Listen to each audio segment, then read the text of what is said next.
അങ്ങനെ തേങ്ങയൊക്കെ മോട്ടിക്കാൻ നടക്കുന്ന നിനക്ക് എങ്ങനെ ഒരു കുടുംബം പോറ്റാൻ പറ്റും? അതുകൊണ്ട് ആദ്യം നീ എന്റെ കൂടെ കൂടി പോക്കറ്റ് അടിക്കാനും കാണിക്ക വഞ്ചി കുത്തി പൊളിക്കാനും ഒക്കെ നല്ലോണം പ്രാക്ടീസ് ചെയ്യ്. എന്നിട്ട് ആലോചിക്കാം നീ പെണ്ണ് കെട്ടണോ വേണ്ടേന്ന്.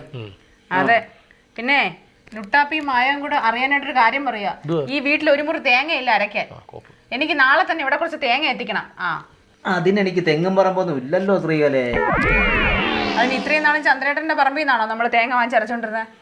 ഇവിടെ നാട്ടുകാർക്ക് പറമ്പുണ്ട്, അവർക്ക് തേങ്ങയുണ്ട്. അവിടെ നിന്ന് എടുത്തോണ്ട് വരണം. ആ തോമാച്ചാന്റെ പറമ്പിലാണ് നല്ല മുഴുത്ത തേങ്ങ, നല്ല വിളഞ്ഞു കിടക്കുന്നുണ്ട്. കൊതി വിട്ടിട്ട് വരിക. എന്നാ പിന്നെ അവിടെ നിന്ന് കുറച്ചെങ്കിലും കടത്തിക്കൊണ്ട് വന്നുകൂടി? അളിയാ, നല്ല ആരോഗ്യമുള്ള ആളാണ് ആ തോമാച്ചാൻ. അതിന് പോരാത്തതിന് ബ്ലാക്ക് ബെൽറ്റും. പറമ്പിൽ ഒരു ഇല അനങ്ങുന്ന ശബ്ദം കേട്ടാൽ മതി ചാടി പുറത്തിറങ്ങുന്ന പ്രകൃതമാ അദ്ദേഹത്തിന്റെ.